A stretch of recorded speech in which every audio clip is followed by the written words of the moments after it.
had Killer Instinct a few months now, and I thought I'd give some things that I would like to see later on. Now, I know the game is still work in process, with Season 2 still to finish, so apart from characters, I do not really know what's coming up.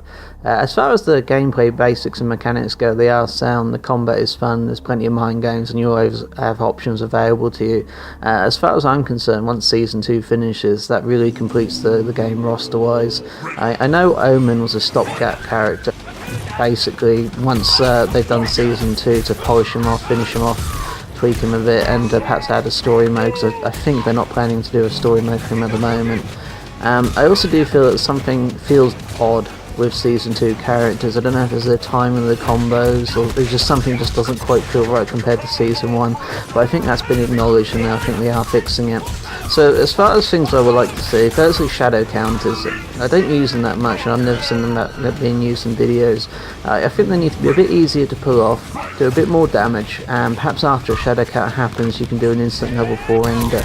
I think at the moment, once you do a shadow counter, it is a little bit quicker to get to level 4 enders, but I think they just need to happen straight away.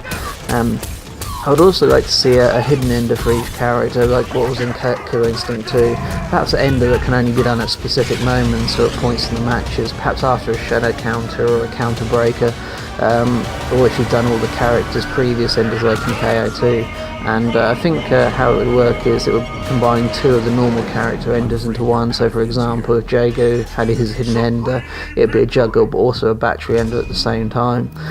Next, while they were always tweaking characters, I like to go to Season 1 characters' stages and tweak those, perhaps with more distraction and perhaps some stage alters. Can you imagine with Thunder Stage, a character being sucked up into a tornado, or in Orchid, a helicopter gunship coming up and blowing them up. I would like to see more options in multiplayer as well, searching by regional ping time. To be honest, where I am, multiplayer is not really too much of an option for me anyway. I would also like to see expand the training mode so each character has their own tutorials and guides. Expand the story mode. I know they're doing stuff for Season 2, but hopefully they're extending and expanding Season 1 as well. I would like to see some unlockables. More unlockables, like more art, perhaps some more making of videos, more costumes, more music. I seem to recall there was a lot of music that was made for KO1 and 2 that never got into the game. I'd love to see that.